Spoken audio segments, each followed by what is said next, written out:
Bonsoir, Hello, hello, bonsoir à tous. Alors, bienvenue. ouais, bienvenue. On voit le nombre de participants qui augmente là tout doucement. On vient de démarrer tout juste ce webinaire. Donc là, vous allez vous connecter les uns après les autres. On est très heureux de vous accueillir pour cette soirée spéciale. Voilà, au cours de laquelle on va partager différentes choses. On va bien sûr s'appuyer sur notre thématique dans un monde en crise, que transmettons-nous à la prochaine génération. Donc voilà, question forte et importante dans le contexte que l'on vit actuellement. Mais on va aussi bien sûr profiter de ce sujet, de ce webinaire pour vous parler du projet de Ella, l'association Ella que nous représentons ce soir avec Marie-Colline et d'autres que vous allez découvrir pendant la soirée. Donc, ça monte, ça monte. Bienvenue à ceux qui nous rejoignent là tout de suite. Je vais peut-être juste me présenter en deux mots et je laisserai Colline le faire. Donc, je suis Cécile Tron. Je suis mariée à Benjamin, maman de 3 enfants et voilà, membre fondateur de l'association Ella, actuellement présidente de l'association. Et Colline, je te laisse. Donc, Colline, ou Marie-Colline, mariée à Pierre-Nicolas, on a 4 enfants, je t'ai battue sur ce point-là. Oui, ça c'est sûr. On est donc en région parisienne aussi, et donc avec Cécile et les autres membres du CA, on est donc les fondateurs de l'association ELA. Et moi, j'agis plus particulièrement au niveau de l'école, au niveau de la direction de la future école. Voilà. Voilà, Colline est notre future directrice et on se réjouit. Je vois que ça monte encore. Alors, ce que je vous propose peut-être, c'est de vous poser une petite question. Si vous voulez répondre dans le chat, d'où est-ce que vous venez, c'est-à-dire d'où est-ce que vous vous connectez très exactement, qu'on puisse savoir un petit peu où est-ce que ça se connecte. Alors, on imagine qu'il y aura des gens en région parisienne, mais peut-être pas que. Donc, n'hésitez pas à aller dans la discussion, voir et puis noter d'où est-ce que vous vous connectez. Ah là, on voit les habitués. Alors, qu'est-ce qu'on a? Ah, Alès, à Massy, c'est pas loin, Vitry, Limoges, le Vésiné, dans le Haut-Rhin aussi. Ouais. Antony, Malakoff, on est en région Nîmes, parisienne. Guebwiller, Yeah. Lausanne, Lausanne. bienvenue à la Suisse. Hey. Et au Mozambique, ça c'est fort. Alors ça, génial. Jouy en Josas, l'Oise. Alors, on a pas mal de régions parisiennes, mais vraiment pas que. Dis donc, c'est super. Bellegarde, les montagnes. Château-Thierry. Ah, on va faire un petit cours de géographie là. Ouais, c'est ça. Togo, wouh, Waouh. génial, c'est super. Bienvenue, ça fait plaisir de voir tous ces noms. Alors, continuez à noter dans le chat d'où est-ce que vous êtes, où est-ce que vous êtes connectés. Moi, je vais simplement, là, pour démarrer, vous parler un tout petit peu du programme de notre soirée. Donc, on va démarrer notre soirée avec une intervention de Luc et Manuela Bussière, qui sont nos invités spéciaux ce soir, donc qui vont partager sur la thématique donc, de notre webinaire, donc dans un monde en crise, que transmettons-nous à la prochaine génération. Donc voilà, on est vraiment heureux et privilégiés de les avoir avec nous ce soir. Ensuite, on vous présentera un petit peu plus l'association Ella, parce que certains nous connaissent, d'autres pas du tout, d'autres un petit peu. On va essayer de vous donner à peu près le même niveau d'information aux uns et aux autres, un petit peu notre cheminement. Et puis, on vous parlera plus en détail du projet qui nous rassemble ce soir. Voilà, ce projet d'implantation à Fresnes, d'ouverture d'école, voilà, qui nous motive et qui nous rassemble ce soir. Et puis, notre cheminement de foi, parce que c'est un projet un peu fou et sans la foi, on n'y serait pas, disons-le. Et puis, bien sûr, on va vous parler de la villa, la fameuse, voilà, du fameux lieu où on souhaite s'implanter, le défi financier que ça représente, évidemment. Et puis, on démarrera la levée de fonds ce soir. Donc, merci encore à chacun de vous d'être présent. Là, on a 55 personnes qui sont déjà connectées. C'est super. On a des gens C'est la de où? moitié de nos inscrits Eh, seulement. On eh. attend encore un tout petit peu du coup. Ouais, ouais, peut-être, hein. Alors, pendant que vous... Sénégal, Marseille, C'est vrai, oh là incroyable. là. Ouais, Réunion internationale. c'est Waouh, ça. c'est génial. Alors, on vous a préparé une petite question. On a préparé deux petites questions simples hein, pour savoir un petit peu voilà, comment vous avez entendu parler de ce webinaire et pourquoi vous vous êtes connecté à ce webinaire. Donc, je vais faire apparaître sur vos écrans un petit sondage tout simple. Donc, la première question est comment avez-vous entendu parler de ce webinaire? Donc, vous avez plusieurs possibilités. Vous êtes membre de l'association, vous avez participé à un rendez-vous en famille, etc. Et la deuxième question, pourquoi vous êtes-vous connecté à ce webinaire? Voilà, vous souhaitez entendre Luc Bussière ou alors vous vous posez des questions sur les écoles chrétiennes, vous voulez en savoir plus sur le projet d'Ella. Qu'est-ce qui vous motive ce soir? Voilà, alors j'ai lancé le sondage. Il devrait apparaître normalement sur vos écrans. Alors, n'hésitez pas à cliquer pour qu'on en sache un petit peu plus sur ce qui vous motive ce soir. Alors, nous, on voit les réponses qui apparaissent Des amis, des tranquillement. amis, des amis. Vive les C'est amis. beau ça. Le réseau, il n'y a que ça de vrai.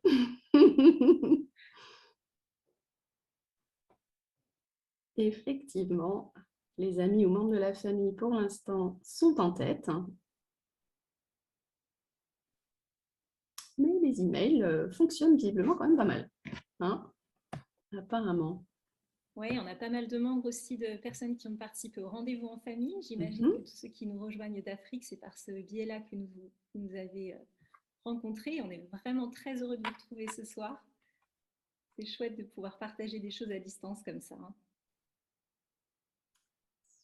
Et alors, pour la deuxième question, pourquoi vous êtes-vous connecté? Ah, Luc Bussière rassemble des suffrages. Hein. Vous êtes Oh, impatient de sans l'entendre et surprise. voilà, vous avez bien raison. On a déjà plus de 50% des personnes qui sont motivées par son intervention, c'est génial. Mais il y en a aussi qui veulent en savoir plus sur Ella. C'est super. Excellent. C'est génial. Alors, peut-être rapidement, avant de commencer, pendant que vous terminez de répondre au sondage, on va demander juste à l'équipe d'allumer sa caméra, aux membres de l'équipe, et on va très rapidement, je vais vous les présenter. Et ça vient tranquillement, ça vient tranquillement. Génial. Alors, donc là, vous avez représenté ici les membres du conseil d'administration et une partie de nos partenaires. Alors, je vous présente Ludmila. Ludmila est mariée à Emmanuel. Ils ont 3 petites princesses absolument charmantes qui sont en train de se coucher probablement.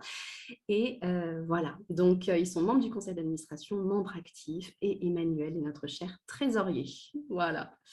Et vous avez également Anne-Elisabeth Fabrizio qui est mariée à Jonathan. Ils ont 2 enfants et Anne-Elisabeth est notre pétillante secrétaire pluridisciplinaire. Voilà, donc super équipe avec qui on travaille d'arrache-pied pour ce projet. Et puis, on a aussi des partenaires et on en a un qui est là représenté ce soir, à la fois comme membre de l'association, mais aussi partenaire, fabricant de joie. C'est Mathieu Bizien avec son épouse Laetitia. Donc voilà, on est aussi très reconnaissant parce que Mathieu et Laetitia sont très impliqués au niveau de l'association, notamment voilà, au niveau communication, technique. Merci Mathieu d'être aux manettes de ce webinaire. Sans toi, ça ne serait vraiment pas pareil. C'est génial. Et donc, ils sont directeurs ADSL Paris. Donc, voilà, pour conduire les enfants, les jeunes, les familles dans une plus grande connaissance de Dieu à l'échelle locale. Voilà, donc on est très heureux de les avoir avec nous. Et puis, un autre partenaire, le réseau Mathurin-Cordier, qui regroupe des professionnels de l'éducation chrétienne protestante. Et on a donc Luc Bussière, qui est président de ce réseau et qui va intervenir dans un instant. Voilà. Bon. Bonjour Luc, bonjour Manuela. Bonjour. Alors, je vous propose donc maintenant de passer au début de notre programme. Et ce programme, on va le commencer justement avec Luc et avec Manuela. Alors, je vous présente rapidement, vous pourrez compléter à votre guise si vous le souhaitez. Donc, Luc et Manuela, ils sont pionniers des écoles privées évangéliques en France. Luc et sa femme ont été à l'origine de l'établissement privé Daniel en 1986 à Guebwiller. Je pense que beaucoup ont entendu parler de l'établissement Daniel. Ils ont également formé des enseignants, des églises, des parents chrétiens avec une vision intentionnelle de l'enseignement chrétien. Et ce soir, on est vraiment reconnaissant que vous ayez accepté notre invitation et on va vous laisser toute la place. Merci, vas-y Manu. Merci, bonsoir. Vraiment, bonsoir et d'abord merci de nous accueillir, de nous rendre participants à cette soirée. C'est vraiment un privilège. Je voudrais dire que nous étions à l'origine de l'établissement Daniel, mais en équipe. Et la grâce de Dieu, c'est qu'il ne nous envoie jamais seuls, mais il nous appelle en équipe. Et c'est ce que nous voyons ce soir, cette belle équipe de l'association Ella. Donc, vraiment, je rends grâce à Dieu pour qui vous êtes. Et je vais aussi remercier Colline, parce que Ella, l'association Ella fait partie du réseau Mathurin Cordier, mais pas seulement en tant que membre, mais aussi en tant que membre très actif au travers de Marie-Colline. Et vraiment, Marie-Colline, encore ce soir, merci. Nous sommes encouragés de voir aussi les fabricants de joie, tous ces différents acteurs qui se lèvent pour les enfants. Et avant que Luc n'intervienne et vous apporte un message, je voudrais simplement dire à vous tous, le cœur de Dieu, c'est toujours les enfants. Il a donné des pères et des mères. Et là, vous êtes des pères et des mères. Et vraiment, ça réjouit nos cœurs. Nous sommes nous-mêmes déjà grands-parents de 8 petits-enfants.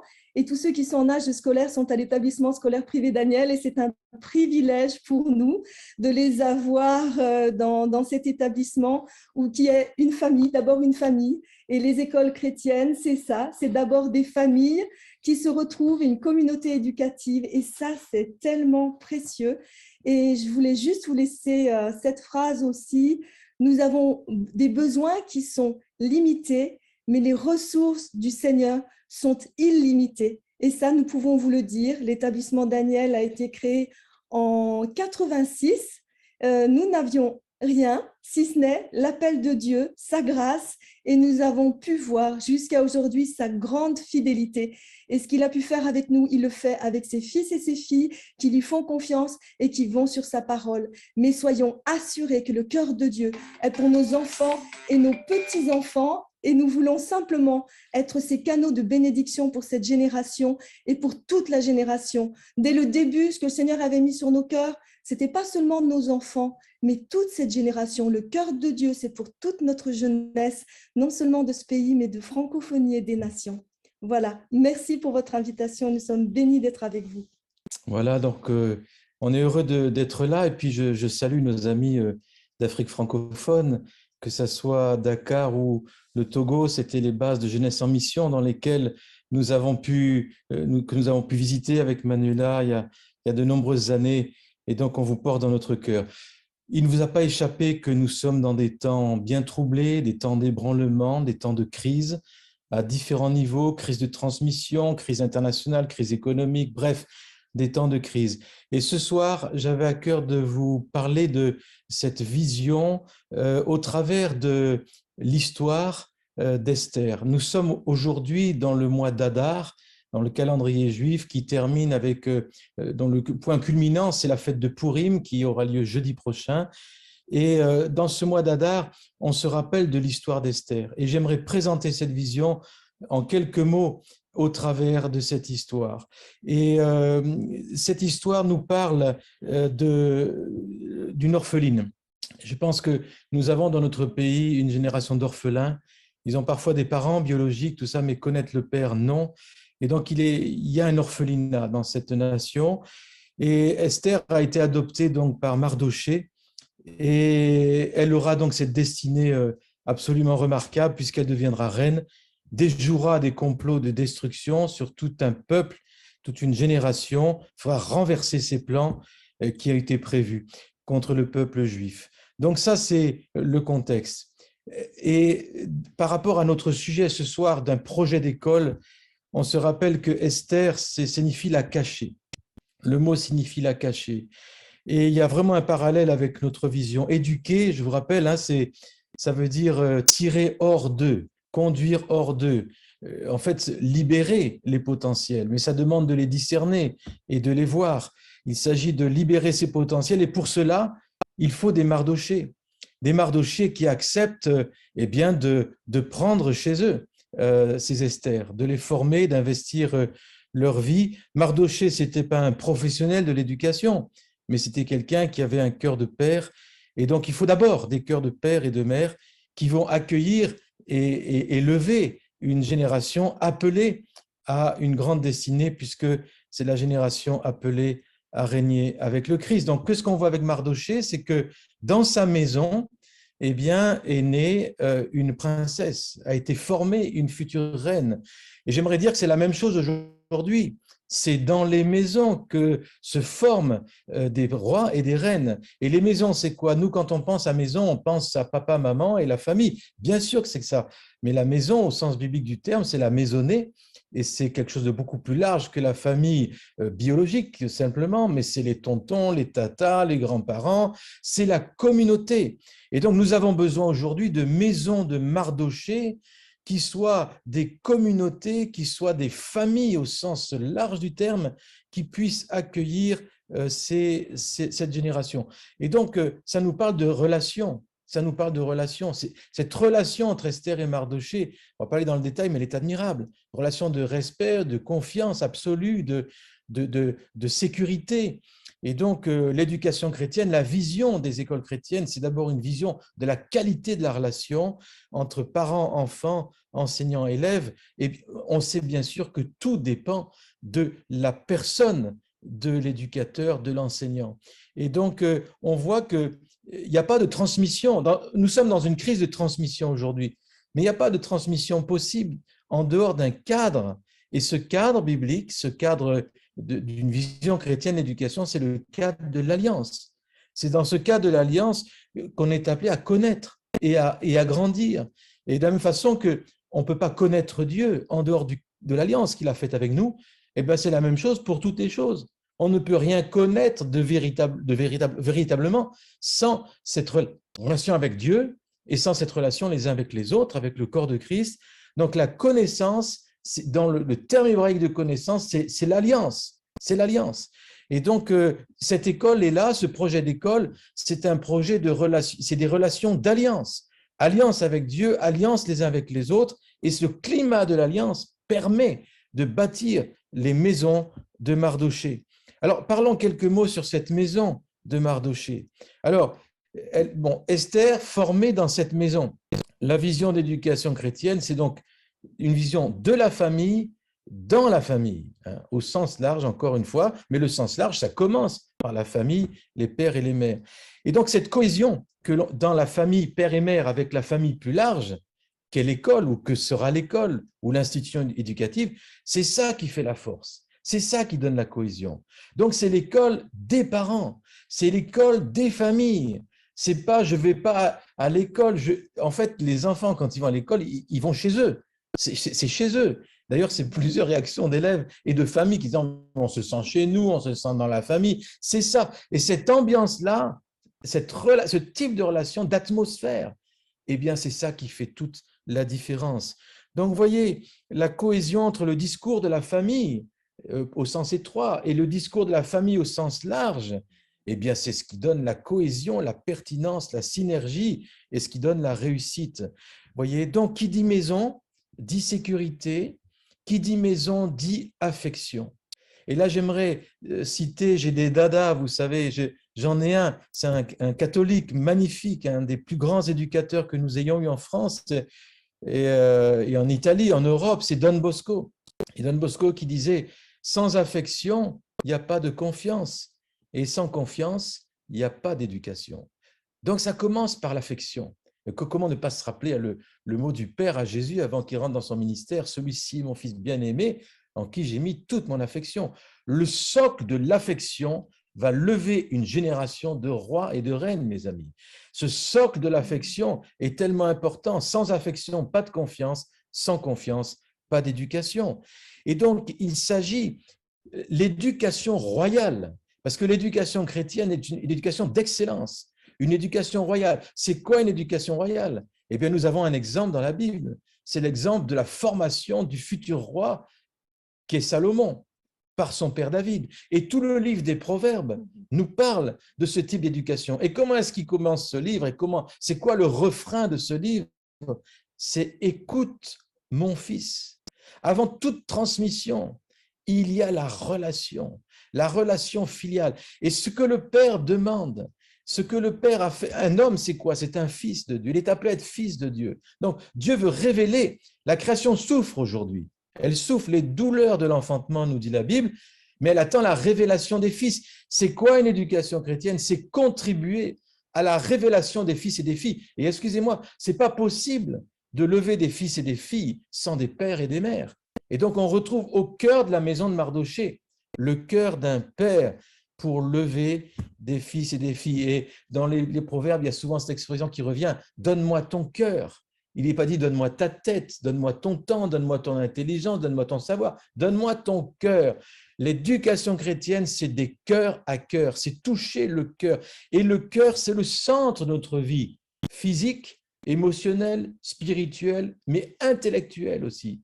Et donc, ce cœur, c'est le siège de l'intelligence également. Et Dieu veut toucher le cœur des vies. Donne-moi ton cœur. En fait, ce mouvement des écoles chrétiennes, c'est une expression de l'esprit d'Élie, donc qui était prophétisé par Malachie lorsqu'il est dit « Je ramènerai le cœur des pères vers les fils et des fils vers les pères, afin qu'il n'y ait plus de malédiction sur le pays. » Et c'est l'esprit d'Élie qui amène, a dit Jésus, la restauration de toutes choses. Les écoles chrétiennes sont les signes que Dieu est un Dieu qui travaille à la guérison, non pas seulement des individus, des familles, mais aussi des nations. Et donc, nous sommes là, les amis, avec des visions d'école, et j'aimerais en profiter pour dire que ça ne s'arrête pas là. Et qu'un des objectifs de cette vision, mes amis, c'est l'université. C'est l'université chrétienne, la transmission des savoirs avec une vision biblique du monde et de toute la réalité. Donc, une reine, Esther, une reine. Pourquoi? Qu'est-ce qu'un... Regardez, la qualité de l'éducation dépend de quoi? De la vision que nous avons de qu'est-ce qu'un enfant, de la définition que nous avons de qu'est-ce qu'un enfant. Et ça détermine tout. La spécificité des écoles chrétiennes, c'est qu'elles se basent leur éducation sur une définition juste de qu'est-ce qu'un enfant, un être éternel, une image de Dieu, un fils, un héritier. Et vous savez que l'héritage des enfants est le nôtre en tant que chrétiens. Ce n'est pas le ciel seulement, mais l'héritage que Dieu nous a donné, c'est la terre, Romains 4. Et on ne peut pas éduquer pareil quand on éduque des héritiers de la terre et du ciel, bien sûr. On n'éduque pas pareil. Si on pense qu'on a devant nous des hommes et des femmes qui sont destinés à mourir, aller dans un trou et c'est terminé, on ne va pas se fatiguer, si vous voulez. Hein, d'accord? On peut rester des professionnels, mais on ne va pas donner notre vie. Mais si on a compris que ce sont des destinées éternelles, que ce sont des héritiers de la terre et du ciel, alors mes amis, tout va changer. La pédagogie va changer, les efforts, la vocation, l'investissement va changer. Et donc Mardochée, il a investi chez Esther dans une future reine. Nous avons besoin de retrouver dans notre pays non seulement une vision de Dieu, mais une vision de l'homme à l'image de Dieu. Et donc cette princesse Esther, elle a été choisie. Elle a été choisie parce que le serviteur du roi a discerné chez elle plus que la beauté, je pense. Le mot beauté dans les Écritures, ça parle aussi du caractère. Donc, il a discerné quelqu'un de qualité. Et le roi l'a choisi. Après 12 mois de préparation, avec de l'huile, avec des aromates, il a choisi la préparation. Mes amis, nous avons besoin de préparer une génération. Et si vous êtes parents qui nous écoutez ici, j'aimerais rappeler d'où vient ce mot « parent ». C'est le même mot que « préparer ». Préparer, c'est parer avant. Parents, c'est parer. C'est parer les enfants. Nous sommes appelés à les parer de ces parures royales. Et ça, Esther, lorsqu'elle a été choisie par le roi, elle a reçu une couronne. Et la couronne, mes amis, bibliquement, c'est le symbole de la sagesse. Proverbe 4, vous le lirez, tout le livre des Proverbes nous parle de la couronne comme la couronne de la sagesse. Ce n'est pas seulement des savoirs, ce n'est pas seulement des savoir-faire, mais c'est savoir gouverner sa vie, c'est savoir se voir et voir le monde comme Dieu le voit, c'est savoir interpréter les choses comme Dieu les voit. Cette sagesse, mes amis, c'est le but d'une éducation chrétienne. C'est la transmission d'une sagesse qui vient pas d'en bas, mais qui vient d'en haut et qui regroupe, bien sûr, les sagesses profanes, parce qu'il n'y a rien de profane, tout est à lui, tout est pour lui. Et Mardochée était appelé dans la tradition juive le seul sage. Les principes d'éducation biblique sont que si on veut devenir sage, il faut fréquenter des sages. Mes amis, vous devez faire en sorte que vos enfants fréquentent les sages et que les sages se lèvent pour transmettre cette sagesse que Dieu leur a donnée. Et je termine par ce verset extraordinaire de 1 Corinthiens 1,30. Jésus-Christ, lequel de par Dieu a été fait pour nous sagesse, justice, sanctification, rédemption. Rappelons-nous, mes amis, et dans ce projet d'Ela et tout projet d'école, rappelons-nous que le prix que Jésus a payé, c'est pas seulement pour nous racheter, c'est pas seulement pour nous sanctifier, c'est pas seulement pour nous justifier, mais c'est pour nous donner accès à une sagesse que le monde n'a pas, mais que lui veut déverser, et la génération qui se lèvera, touchée et revêtue de cette sagesse, elle aura reçu la couronne et elle sera équipée non seulement pour régner dans ce monde, c'est-à-dire servir avec les dons qu'elle a, mais pour régner avec le Christ sur cette nouvelle terre et dans les nouveaux cieux de façon éternelle. Mes amis, Ella est appelée à toucher pour l'éternité une génération. Amen. Oui, nos écoles sont des pépinières de fils et de filles qui grandissent dans la sécurité. Il faut savoir qu'aujourd'hui, eh bien justement, c'est l'insécurité. On sait que l'insécurité empêche l'apprentissage. Donc, c'est important d'autant plus pour les petits parce qu'avant même de pouvoir former l'intelligence, il faut que l'âme soit réceptive, qu'elle soit remplie, que nos émotions soient remplies de l'affection de père et de mère, de l'affection du Père. Et moi, j'ai l'habitude de dire que les écoles chrétiennes, c'est la manifestation du cœur de Dieu pour cette génération. Il cherche des hommes et de femmes qui se lèvent pour manifester son cœur aux enfants et pour donner cet environnement et que leurs âmes soient nourries d'abord de cette sécurité d'être aimés. Et je crois que c'était Pestalozzi qui disait « Il ne suffit pas d'aimer un enfant, encore faut-il qu'il se sache aimer, que dans nos écoles, nos petits sachent qu'ils sont aimés et qu'ils sont aimés du Père. Et de là, alors, tout commence, comme dit Luc, dans cette relation avec des pères et des mères où l'on peut bâtir la vie pour des rois et des reines. Merci encore à vous tous qui êtes connectés, qui avez à cœur les enfants. Soyez bénis. Sachez que vous avez vraiment la grâce de Dieu pour s'occuper des enfants, pour les conduire. Et nous bénissons tous ceux qui se sont levés pour Ella et dans nos écoles chrétiennes. Nous rendons grâce à Dieu et nous appelons encore des ouvriers pour continuer à lever des écoles pour cette génération. Que le Seigneur bénisse cette équipe et cette école. Et nous sommes avec vous dans cette œuvre préparée d'avance. Voilà les amis, un bon temps.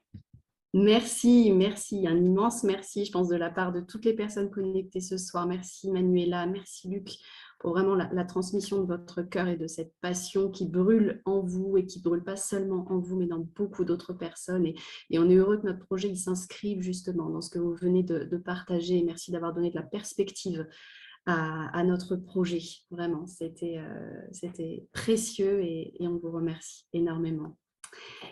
Alors, je vais donc poursuivre ce webinaire avec donc un petit historique de l'association. Donc, comme on disait tout à l'heure en introduction, certains nous connaissent bien, d'autres pas du tout, d'autres un petit peu. Donc, je vais vous dire un petit peu qui nous sommes et quel a été notre cheminement. Donc, notre aventure, elle a commencé en 2017. Ça ne fait pas si longtemps, avec un petit groupe de parents qui étaient vraiment désireux d'offrir à leurs enfants une éducation différente, une éducation alternative fondée sur les valeurs chrétiennes qui sont les nôtres.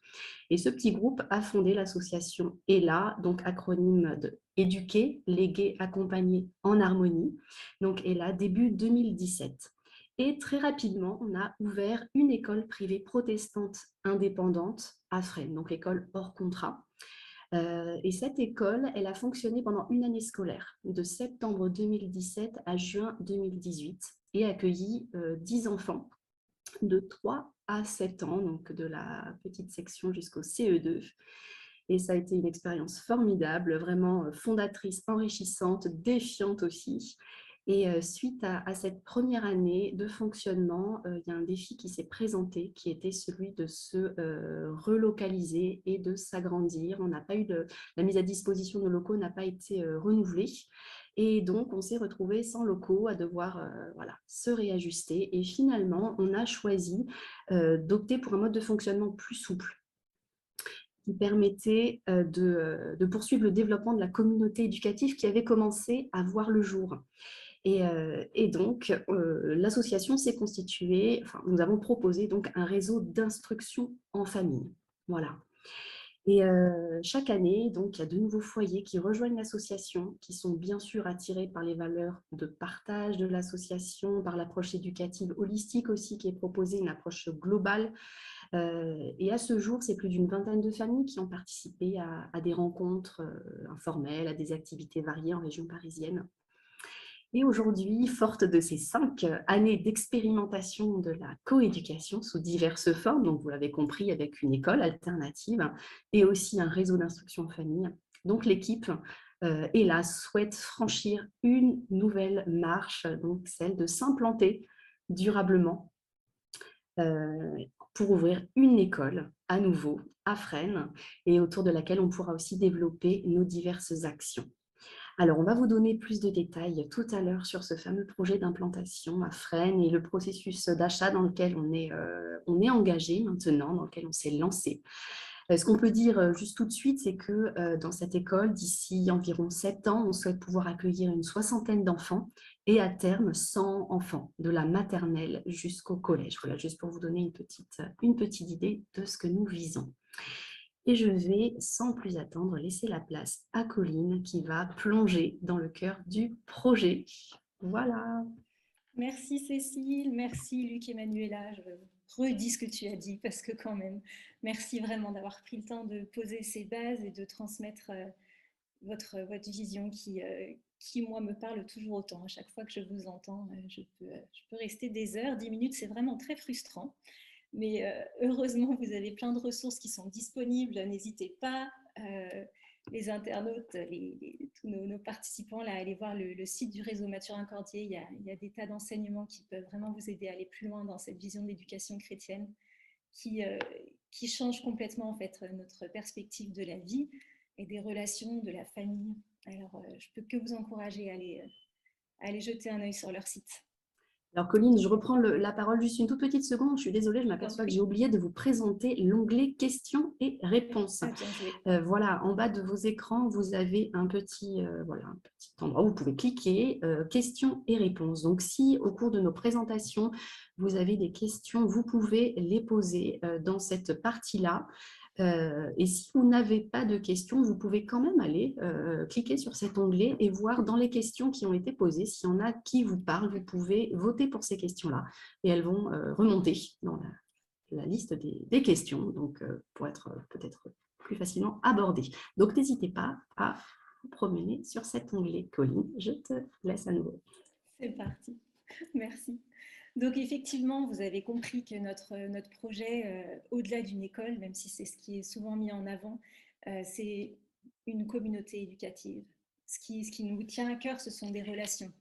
Luc a parlé du cœur, et je crois que ce que Dieu cherche sur nos cœurs, effectivement, et la manière dont il nous cherche, c'est en relation les uns avec les autres. Et c'est ça qu'on aimerait vivre, c'est ça qu'on aimerait voir se mettre en place. Et c'est ce qu'on a déjà expérimenté en fait au travers de ces 5 premières années avec Ella.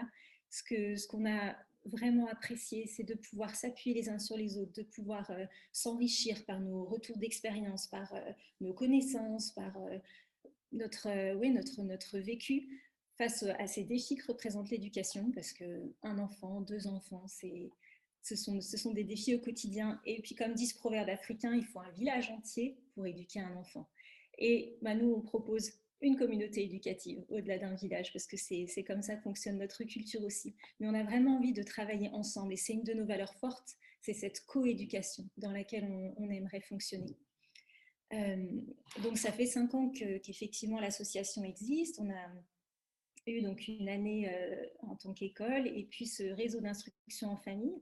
Et on sent de plus en plus qu'on est limité dans ce qu'on peut proposer, tout simplement parce que on se retrouve à droite à gauche dans les familles, on se retrouve pour une sortie, mais on sent de plus en plus ce besoin d'avoir un lieu dans lequel on peut se rassembler et se rassembler plus largement, dans lequel on peut aussi rejoindre d'autres familles, parce que l'instruction en famille, ça ne convient pas à tout le monde.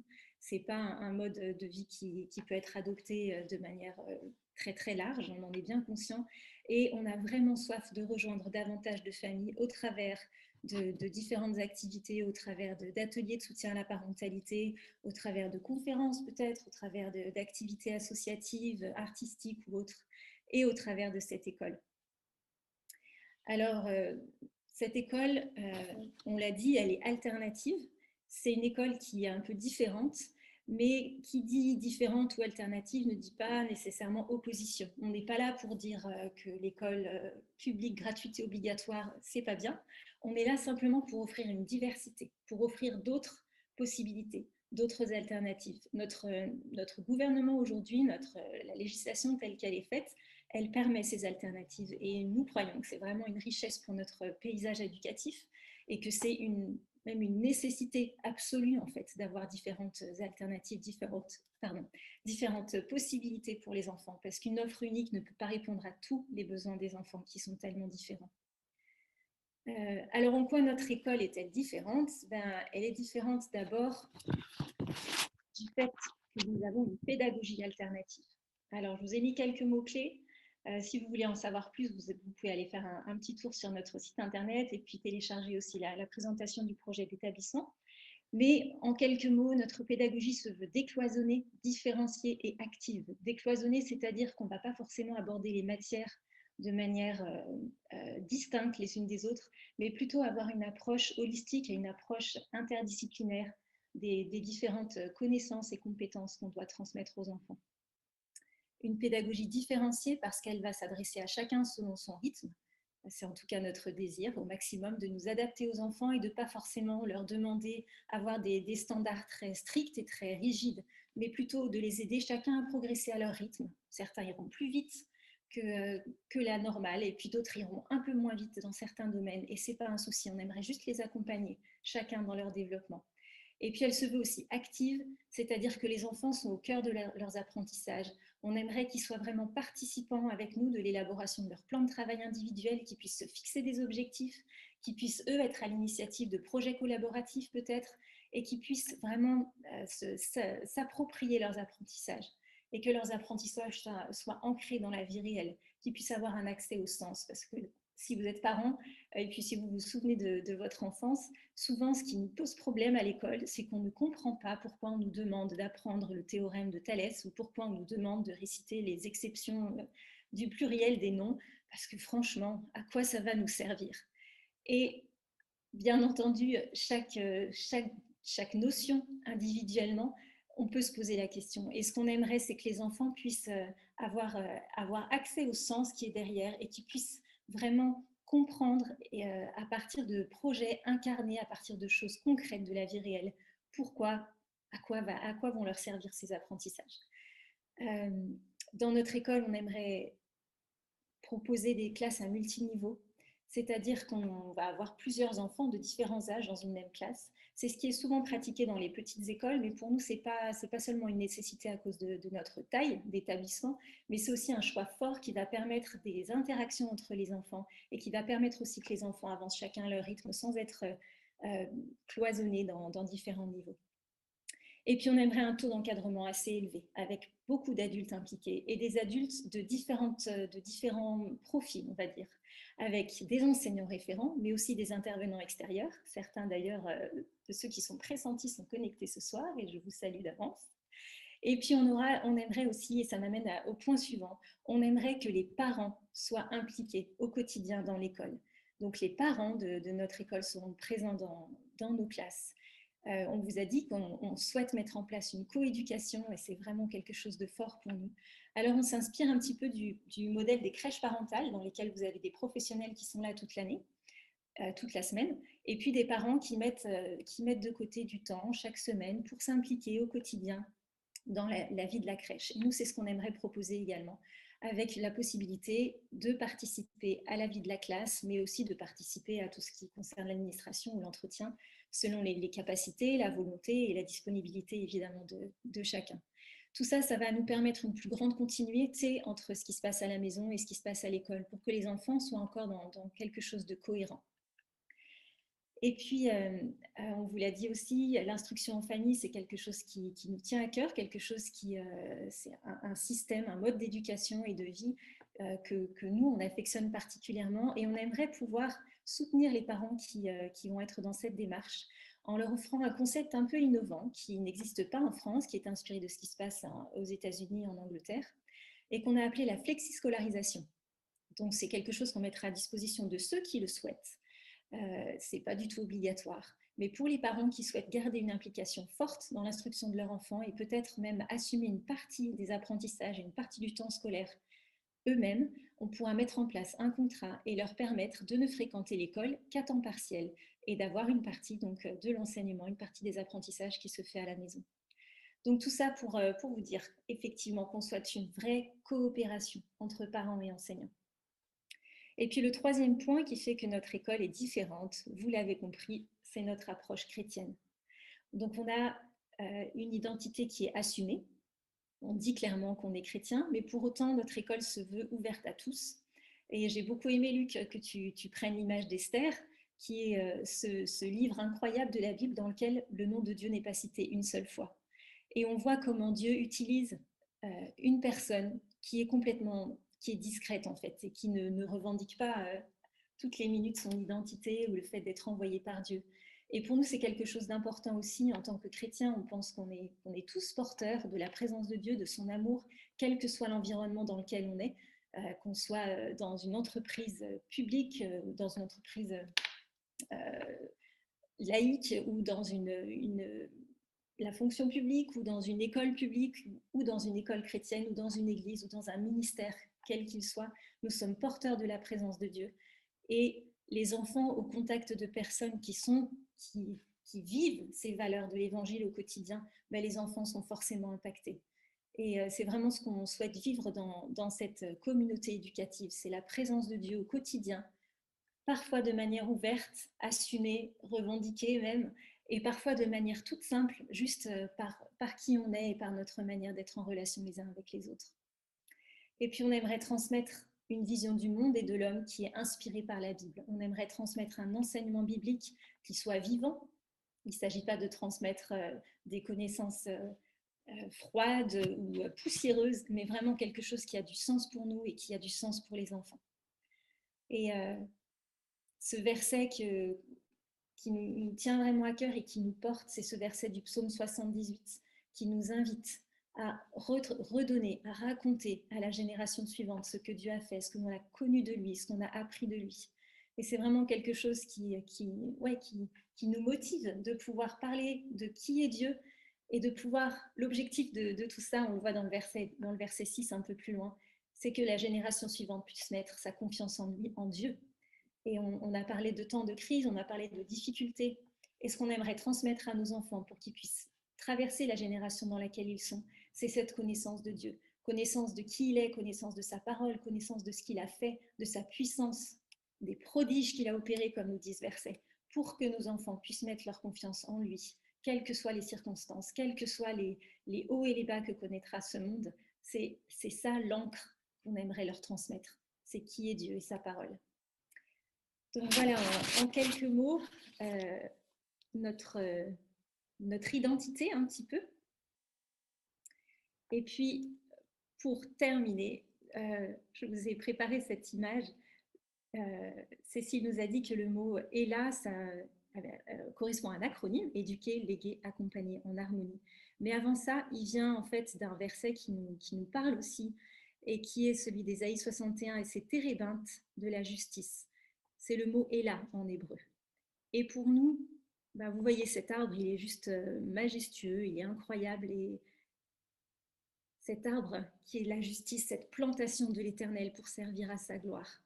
Et si nos vies, si nos communautés, si nos familles, si nos églises pouvaient être ces térébinthes de la justice, pouvaient être ces arbres qui procurent de l'ombre, qui procurent un abri, qui procurent de la nourriture, et qui servent à célébrer la gloire de Dieu.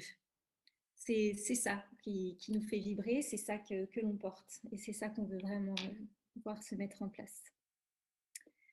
Voilà, alors je laisse la place à Anne-Elisabeth maintenant, qui va nous parler un petit peu de la manière dont notre parcours s'est déroulé jusque-là et du chemin de foi qui nous a conduits jusque-là. Est-ce que tu es prête, Anne-Elisabeth? J'espère. À toi. Bonsoir à tous. Donc voilà, l'idée, c'est un petit peu de partager notre parcours de foi.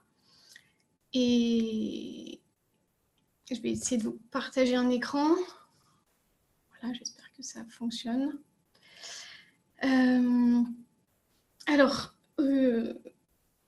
Dieu choisit en fait, et c'est ce que j'ai envie qui me marque le plus dans cette réflexion sur notre chemin de foi, c'est que Dieu en fait, il choisit, il appelle, et il fait des choses qu'on n'a pas prévues. Et dans cette histoire de Ella, en tout cas, moi, je me sens tout particulièrement visée par ça, parce que je n'ai pas été dans une école chrétienne, je n'avais aucune conviction sur les écoles chrétiennes, et je ne voyais pas plus d'intérêt que ça à ce type de projet. Et en fait, Dieu est venu me chercher, et il m'a amené d'un endroit à un autre. Et quand je vois ce parcours, en fait, je sais que c'est pas le mien. C'est pas un parcours qui m'est propre, c'est pas une démarche qui m'est personnelle. C'est vraiment un chemin que Dieu fait dans ma vie. Et je crois aussi qu'il a fait dans notre vie, dans tout ce groupe. Et voilà, c'est la première chose, la chose qui me parle le plus, c'est que voilà, en fait, Dieu choisit, Dieu appelle. Il y avait pour la petite histoire, en fait, j'ai une amie qui m'appelle et qui me dit écoute, j'ai besoin de parler, je voudrais qu'on parle de l'école, des enfants, et son fils est en âge de rentrer à l'école maternelle, et on se fixe un rendez-vous. Et puis, elle me rappelle quelques temps plus tard, mais avant qu'on ait notre rendez-vous, elle me dit, il se passe un truc extraordinaire, par bouche à oreille, j'ai entendu qu'il y a une autre maman d'une église qui va se rejoindre avec d'autres mamans sur ce même sujet. C'est génial, je suis sûre que Dieu est en train de faire quelque chose. Alors je lui dis, mais c'est génial, tu as trouvé des gens pour qui parler, vas-y avec eux. Et là, elle me dit, oh non, je ne veux pas y aller toute seule, je voudrais que tu viennes avec moi. Et je me suis dit, oh là là, mais moi, c'est pas du tout mon sujet. Et voilà, j'ai bien envie de parler avec toi parce que tu es ma copine, mais pas du tout envie d'aller à une réunion. Et bon, bien sûr, c'est mon amie, j'y vais. Et je reçois le message d'invitation. Et là, vraiment, l'emploi du temps est déjà assez chargé comme ça. Et je me tourne vers Dieu et je lui dis, écoute Seigneur, qu'est-ce que c'est que cette histoire, quoi? Qu'est-ce que je vais faire là-dedans? Et d'une façon absolument incroyable, Dieu me répond du tac au tac. Le psaume 78 qui dit ce que Colline a partagé tout à l'heure, vous enseignerez vos enfants. Et la réponse est tellement claire que je dis, ok, si tu y vas, j'y vais. Et en tout cas, c'est pour moi, en tout cas, c'est comme ça que ça a commencé. Et donc, on s'est retrouvés, quelques mamans, les 6 mamans à peu près, dans une maison un soir. On ne se connaît pas toutes. Et on est là, et là, en une seule réunion, en fait, en une seule rencontre, la mayonnaise a pris. Et ça me fait vraiment penser à ce verset de Jésus qui a dit « C'est pas vous qui m'avez choisi, c'est moi qui vous ai choisi ». Et donc, dans cette rencontre, en fait, les mamans partagent, on se présente, chacun nous dit qui elle est, ce qu'elle fait, ses enfants et pourquoi elle est là. Et en fait, il y a quelque part ce partage, une profonde envie de connaître, de comprendre ce que Dieu nous appelle à vivre avec nos enfants. Les réunions vont se succéder, on est au mois de février. Et en fait, dans l'enthousiasme, on se dit qu'on va ouvrir une école parentale, comme Colline a expliqué tout à l'heure. Mais le défi, en fait, c'est qu'on ne trouve pas de lieu. Et notre dernière piste est épuisée. Et là, en fait, Dieu nous relance avec une parole, c'est celle de Jésus qui va dire à ses disciples « Allez dans la ville, suivez l'homme qui porte la cruche et vous arriverez à un endroit qui est déjà prêt. » Et en fait, cette parole nous interpelle. Les recherches sont lancées à nouveau et on se trouve devant un oui de l'église de Fresnes, de l'église évangélique de Fresnes. Et cette réponse, on a la réponse de l'église de Fresnes au mois de juin. Donc on se rencontre pour la première fois au mois de février. Au mois de juin, on a la réponse de l'église de Fresnes et on ouvre l'école en septembre. Donc c'est hors de... Voilà, c'est clair pour nous, c'est hors de notre portée, c'est hors de notre pensée aussi, mais c'est Dieu qui ouvre le chemin. Donc, on a parlé un peu de ce chemin, je ne vais pas trop m'étendre. Voilà, on va faire cette première expérience de coéducation, on va travailler ensemble, on va se connaître, enfin bon, voilà. Je passe. Et on nous a prêté le locaux pour 1 an, donc au bout d'1 an, il faut trouver une autre solution, comme on disait tout à l'heure. Et on va découvrir, on va fermer l'école provisoirement, parce que si on déplace l'école, forcément, il faut la fermer et la réouvrir. Donc, de fait, on la ferme et on ne trouve pas vraiment un local qui convient à tout le monde, et les circonstances sont telles qu'on décide finalement de se tourner vers l'instruction en famille. Et certains réinscrivent leurs enfants à l'école, d'autres commencent l'instruction en famille pour la première fois. Voilà, on découvre encore avec nos enfants cette expérience avec Dieu. Alors, il s'est passé quelque chose dans toute cette année, ça nous porte, on est dans une réflexion. Et puis Dieu va continuer d'agir, on va découvrir des nouvelles choses. Et en novembre 2019, ça va être quelque chose qui va parler particulièrement à Colline, que Dieu va faire le lien entre ce psaume 61 et le livre d'Esdras, et où on voit comment c'est Cyrus qui n'est pas juif, hein, et qui va être à la faveur du peuple juif et qui va permettre aussi la reconstruction du temple. Et on sent par ça que Dieu continue de nous parler. Et on va chercher des locaux. Et ce qu'on cherche, nous, c'est à louer un lieu. Et en octobre, le président va annoncer que l'instruction en famille va changer de régime, qu'on va passer d'une instruction où on peut simplement déclarer qu'on souhaite instruire notre enfant en famille à un régime d'autorisation. Et à partir de ce moment-là, il annonce que très bientôt, alors ça c'est pas passé exactement comme ça le jour de l'annonce, mais l'annonce a quand même eu un choc, nous a quand même fait un effet, nous qui étions en école, en famille, qui découvrions tout ça. On sent qu'il y a quelque chose qui peut se passer vraiment au sein des familles, et là, le président dit que finalement, on va passer à d'autres choses et que c'est pas forcément quelque chose qui va être pérenne. Ça va être une nouvelle motivation pour nous pour chercher les locaux. Et on cherche toujours à louer, mais on ne trouve rien. Voilà, on ne trouve rien. Et du coup, c'est pas évident. Il faut trouver un espace pour mettre les enfants, une cour. Il faut que le prix soit raisonnable. Et là, on va rencontrer une autre association qui va nous inviter. En fait, eux aussi cherchent quelque chose et on va partager un temps ensemble. Et en fait, ils vont changer notre façon de voir. Ils vont nous faire passer de... on veut louer quelque chose pour faire notre petite école à acheter, ça a du sens. Et donc, cette expérience qui n'aboutit pas à l'achat nous transforme, nous. On passe de l'allocation à l'achat. Et très vite après, on trouve une maison qui nous paraît intéressante, mais quelqu'un d'autre fait une offre en même temps et c'est son offre qui est retenue. Donc, ça s'arrête. C'est autant de moments où on se met devant le Seigneur, on cherche. Et encore tout de suite après, on est en contact avec une société qui soutient les associations pour les accompagner dans les projets immobiliers à impact social. Et elle va nous faire avancer sur la réflexion de construire un projet sur du long terme. Et aussi sur le fait qu'il existe des investisseurs qui peuvent vraiment participer financièrement de manière à ce que ce qui est un projet complètement hors de notre portée aujourd'hui, à ce moment-là, puisse prendre du sens et être même pensé et arriver juste à notre esprit, quoi. Voilà. Donc Dieu, on voit comment Dieu nous transforme notre façon de penser. Et puis là, on a quelque chose de particulier qui se passe, c'est que on va, pardon, juste un instant, je change de slide, je change de document.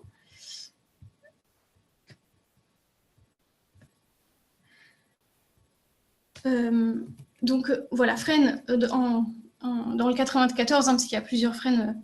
On a donc, là je dessine, voilà, la ligne c'est la rue. Voilà l'église de Fresnes au numéro 5 de l'avenue Jean-Pierre qui nous a accueillis la première année en 2017. On a cherché, on a bien réfléchi pour localiser dans quelle zone on voudrait s'installer et donc toujours dans la prière aussi. Et on voit que Fresnes reste central. Donc on cherche tout autour de Fresnes et en fait, mais tout autour ça ne fonctionne pas. Soit les mairies refusent, soit on ne trouve pas de locaux qui correspondent. Donc voilà, ça nous ramène à Fresnes. Et puis là, en septembre, on découvre une maison qui est à la vente. Et en fait, il s'avère qu'elle est au numéro 4 de l'avenue Jean-Pierre, exactement en face de l'église. Et ça nous touche. Ça nous touche profondément parce que, encore une fois, ce n'est pas nous qui choisissons, c'est Dieu qui choisit et tout s'est fermé autour. Et on se trouve devant cette maison et on va recontacter la société qui avait peut-être un investisseur. Ça ne va pas aboutir de ce côté-là. On reste dans la prière, on vraiment demande à Dieu ce qu'il faut faire. Et on va se tourner à nouveau vers les propriétaires en disant finalement, on ne peut pas acheter. Et puis eux, ils nous disent ah non, mais votre projet, il nous plaît. Et on réfléchit encore. Et puis, il y a une proposition, une idée de faire une location-vente qui nous permet, la location-vente, de louer pendant quelques années pour aboutir à un achat. Ça paraît très intéressant. On fait cette proposition, mais elle ne convient pas aux propriétaires. Eux, ils vont nous faire une offre et ils vont nous dire, voilà, on ne peut pas répondre à votre demande, mais on voudrait que vous ayez cette maison.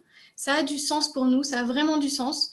Alors, on va faire ce qu'on peut, et ce qu'on peut, c'est qu'on vous laisse jusqu'au mois de juin pour rassembler les fonds. Et voilà, on se trouve dans cette situation et on se pose la question, qu'est-ce qu'on fait maintenant avec une maison qui est à environ 1 140 000, sur laquelle il faut faire des travaux de mise aux normes, quelques travaux de mise aux normes. Et nous, on n'a pas grand-chose. Donc, c'est vraiment, voilà, on se met devant Dieu et Dieu va nous répondre. Et ce qu'il va nous dire, c'est que il va nous parler de ce qui se passe dans le désert, où le peuple doit construire le sanctuaire sur l'ordre du Seigneur. Et Dieu va dire, appeler toutes les personnes de bonne volonté, enfin, il dit à Moïse de demander aux personnes de bonne volonté d'apporter ce qu'elles veulent dans la liste de matériel qui est nécessaire. Et là, en fait, les gens apportent. Et un chapitre plus loin, à l'Exode 36, eh bien, en fait, on voit que les ouvriers vont voir Moïse en disant « Mais dis-leur d'arrêter, on n'en peut plus, il y a trop de choses. » Et là, ça vient nous toucher encore. Parce que même si on le sait intellectuellement, parce qu'on est chrétien, on croit, on sait que Dieu est puissant, mais quand il nous parle, quand il parle à nos cœurs, forcément, ça a un impact. Et voilà, et là encore, ça a un impact. Et donc, voilà, on est devant ce projet un peu fou, mais avec quelques éléments, quelques certitudes.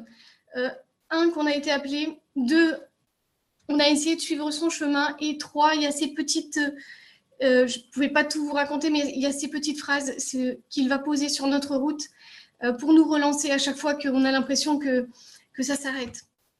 Et voilà, donc ça, c'était un petit peu pour vous partager notre chemin de foi. Et puis, je vais redonner la main à Cécile et Colline.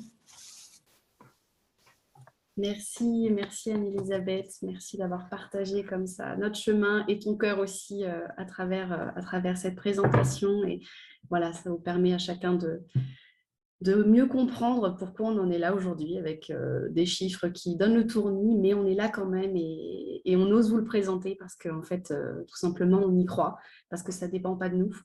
Et voilà, donc merci encore Anne-Elisabeth. Et je vais effectivement laisser la place à Colline parce qu'en fait, on parle d'une maison, on parle d'une implantation, mais de quoi s'agit-il? Vous voulez sans doute la voir et en savoir plus.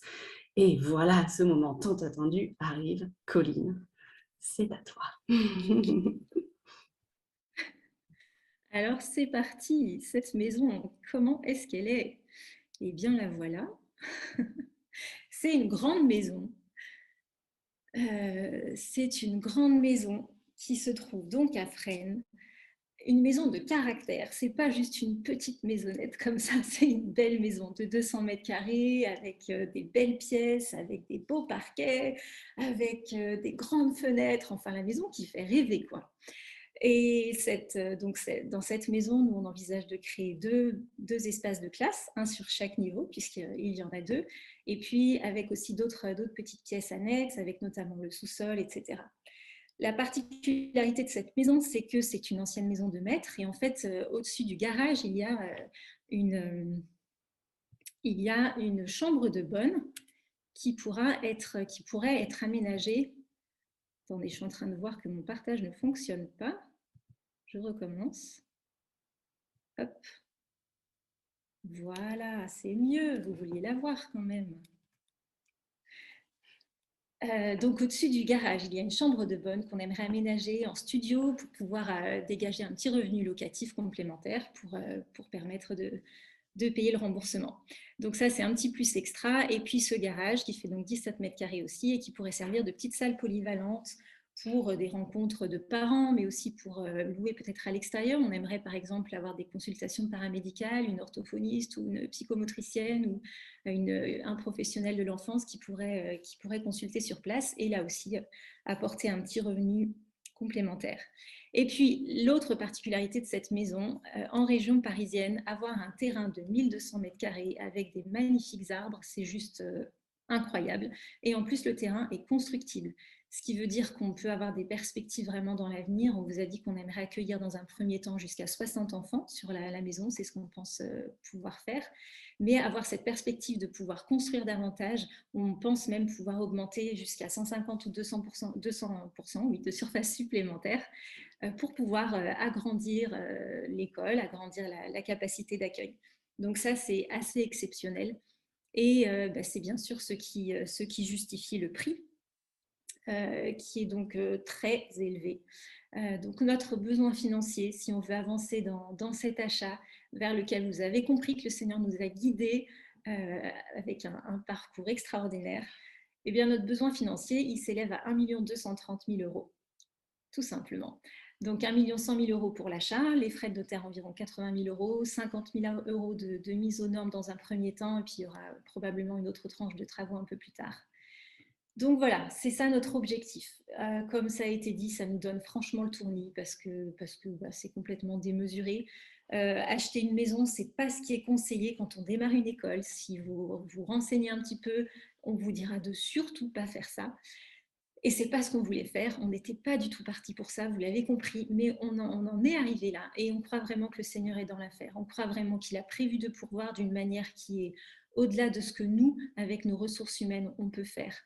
Et je voudrais tout de suite dire que cette pression financière, ce besoin financier, nous, on l'a remis entre les mains de Dieu. Et si on vous a invité ce soir, ce n'est pas pour vous le faire peser sur vous.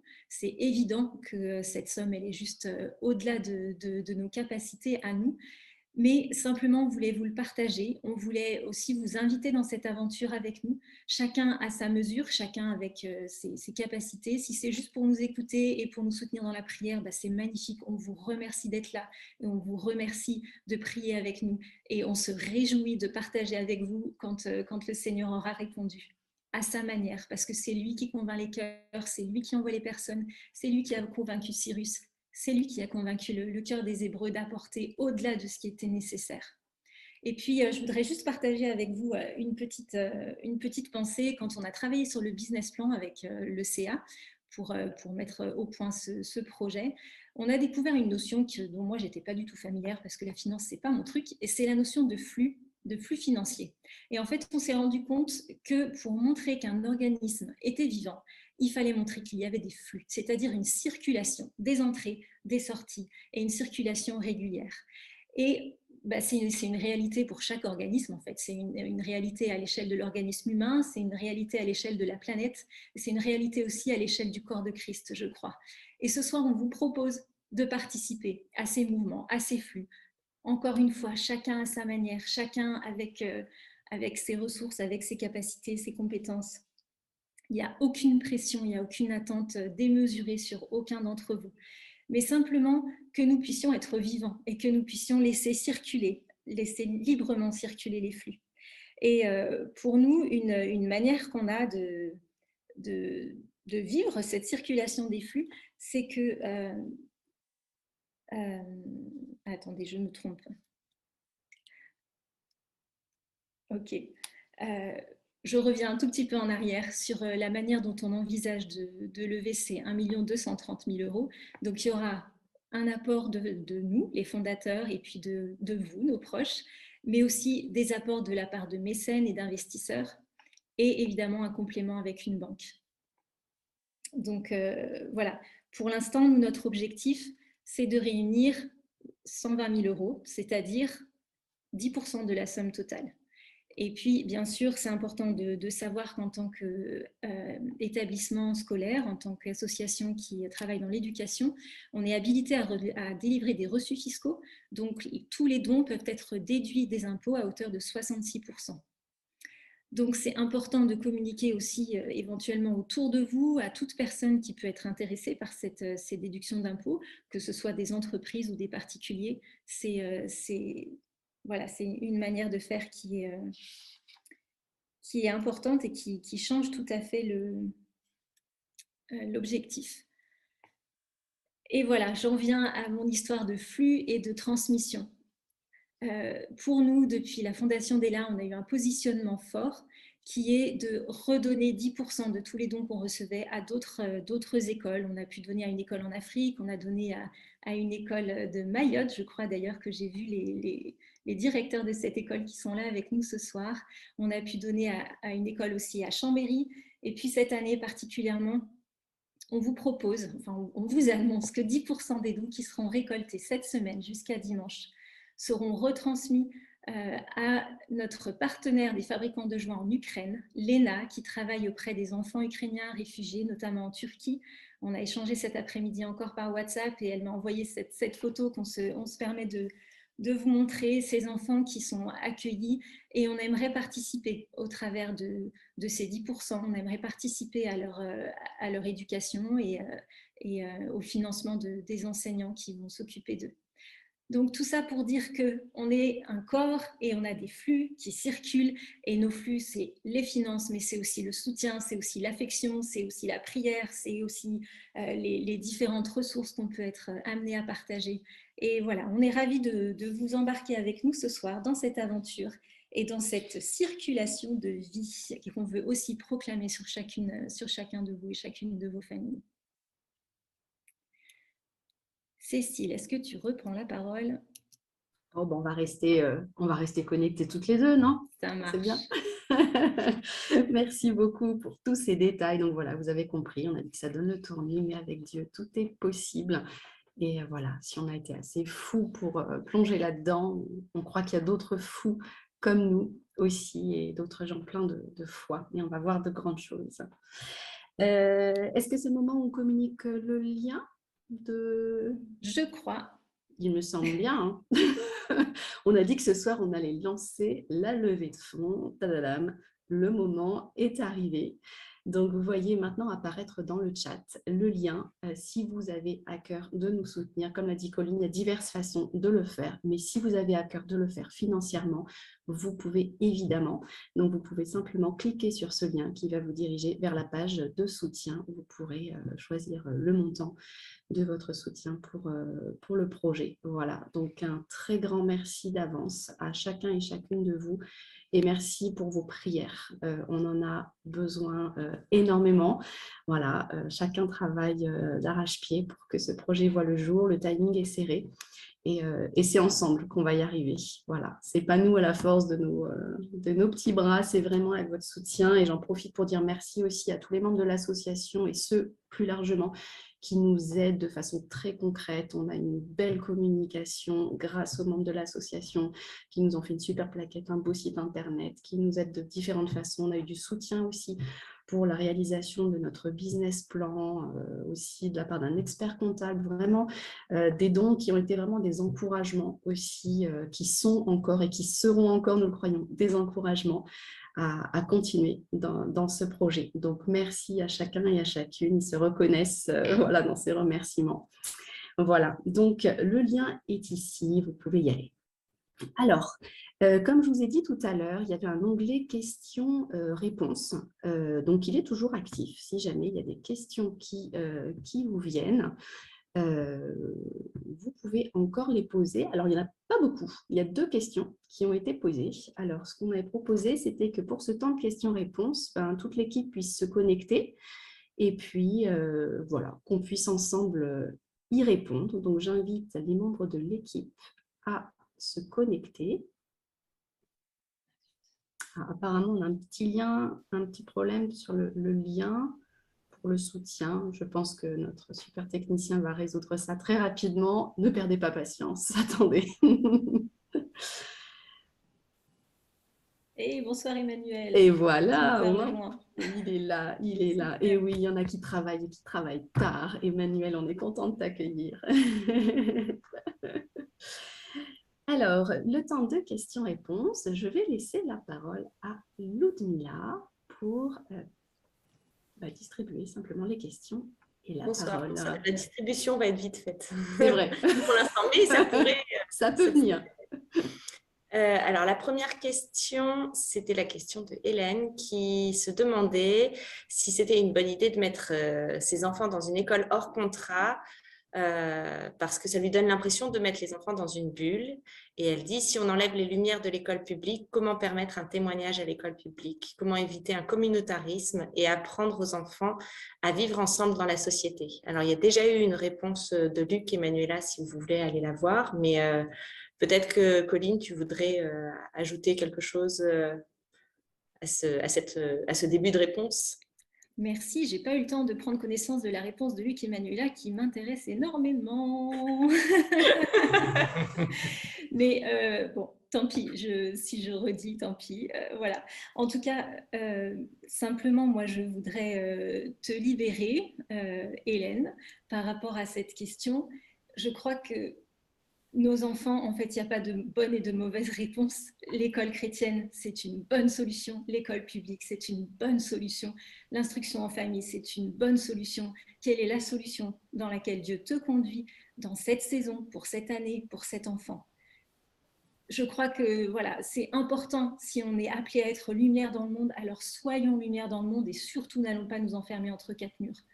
D'un autre côté, si Dieu nous appelle dans l'éducation chrétienne à faire une différence, à apporter une autre vision, à vivre les choses de manière différente, alors allons-y à fond, parce qu'encore une fois, on a besoin d'alternatives, on a besoin de différentes manières de vivre l'éducation et de vivre notre témoignage en tant que chrétien.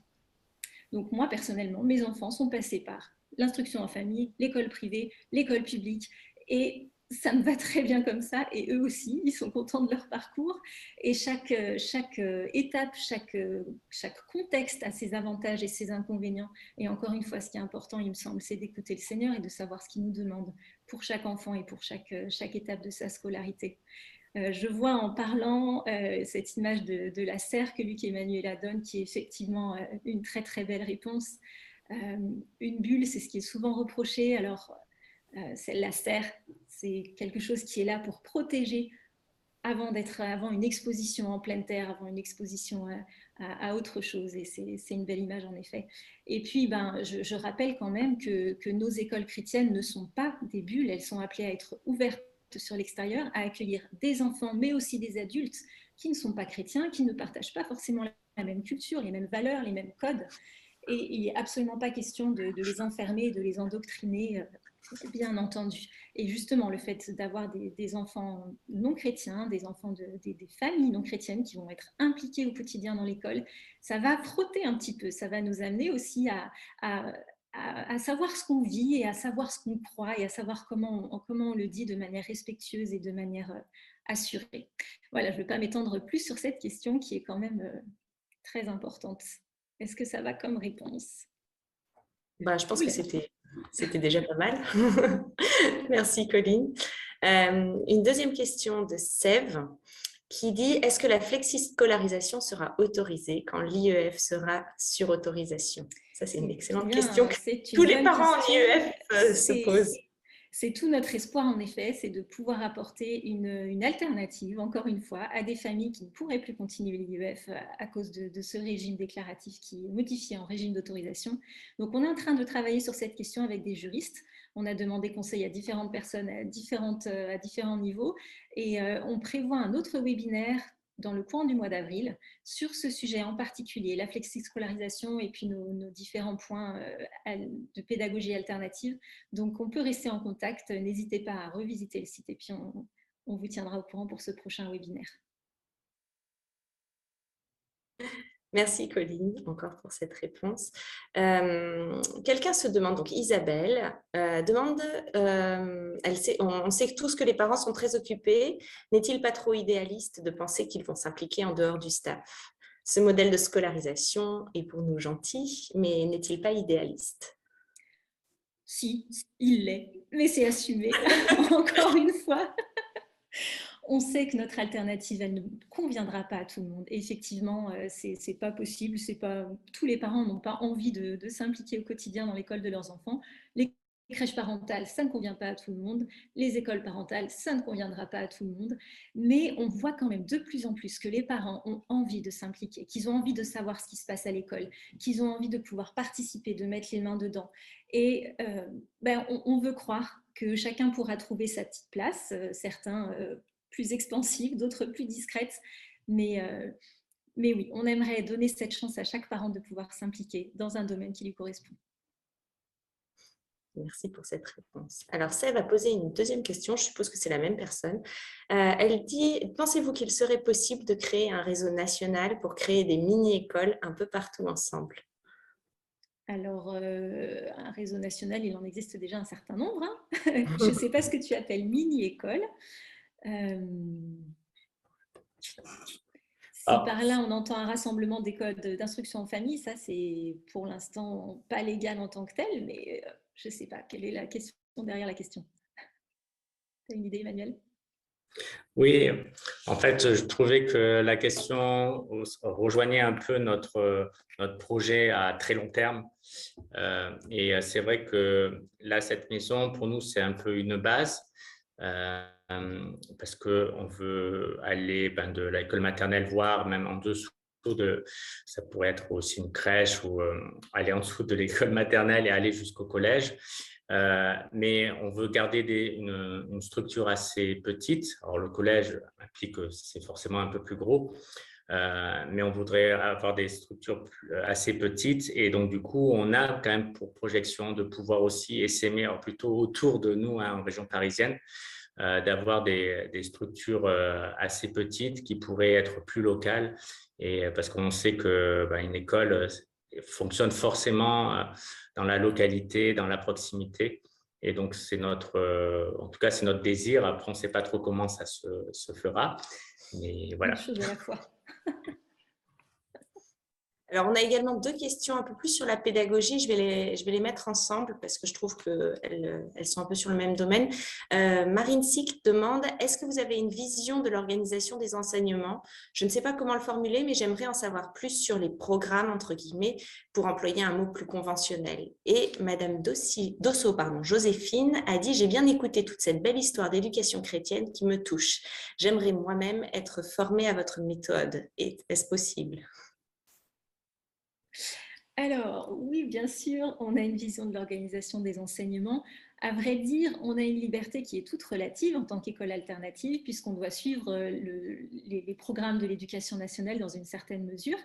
Donc, l'Éducation nationale a fixé ce qu'ils ont appelé le socle commun de compétences et de connaissances que tous les enfants doivent être amenés à maîtriser avant leurs 16 ans. Donc ça, c'est ça qui constitue notre programme. Et nous, on aimerait travailler par cycle, c'est-à-dire donner des objectifs sur 3 ans aux enfants et les faire progresser petit à petit. Alors, je ne vais pas entrer dans le détail des programmations et des progressions, mais oui, bien sûr, on a des supports pédagogiques pour ça. Et on s'appuie sur, de toute façon, la réglementation en vigueur, évidemment. Et quant à la question d'être formé, alors là, je vous renvoie vers le réseau Mathurin Cordier qui peut transmettre tout un tas de ressources. Il y a des formations qui sont organisées régulièrement. Voilà. Alors, 2 personnes nous posent des questions sur nos soutiens existants. Est-ce que nous avons déjà le soutien de l'église de Fresnes? Et une autre personne demande si nous avons le soutien de la mairie de Fresnes. Cécile? Changer? Si tu veux.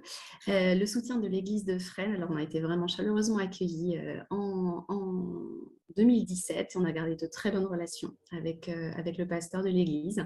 Donc voilà, si on s'installe la porte en face, on ose croire que la relation qui a démarré il y a quelques années va pouvoir continuer. En tout cas, ça fait partie de notre cœur. Voilà, on ne s'implante pas tout seul et pour nous, il n'y a pas de hasard non plus. Si on est vraiment en face de l'église, ce n'est pas juste parce que c'est chouette d'être en face d'une église, c'est qu'il y a sans doute des choses qui doivent aussi se passer. Donc voilà, en tout cas, on est heureux de cette perspective. Et par rapport à la mairie de Fresnes, oui, on a le soutien de la mairie et ce n'est pas quelque chose d'automatique. On l'a vu avec d'autres mairies au fur et à mesure de nos recherches. Certaines ne voulaient pas du tout d'une école hors contrat sur leur sol. Voilà, et tout simplement.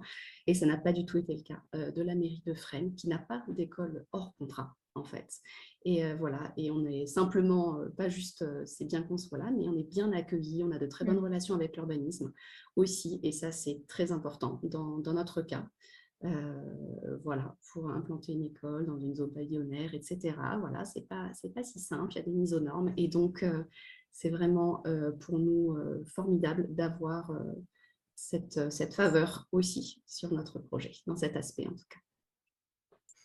On a également une question très pratique de HCL51 qui demande « Est-ce que vous prévoyez une cantine ?»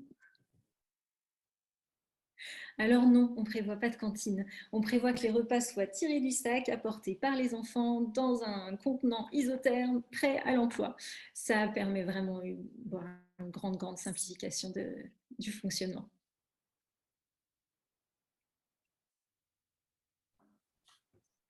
Alors, on a pratiquement fait le tour des questions.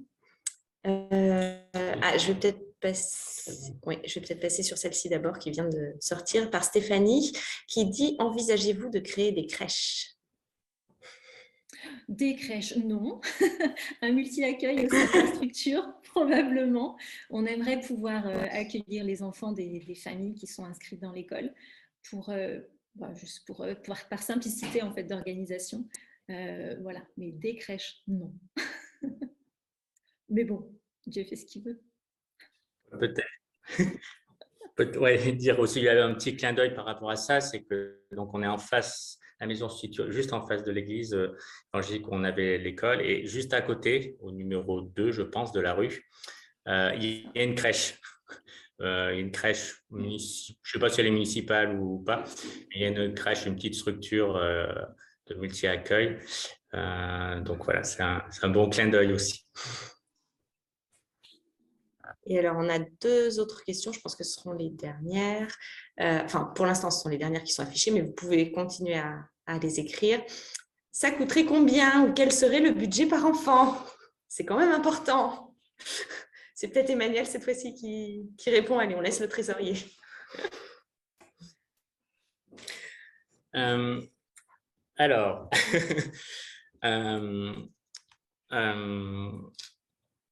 alors, notre cœur pour l'école, c'est qu'elle puisse être au maximum accessible à tous.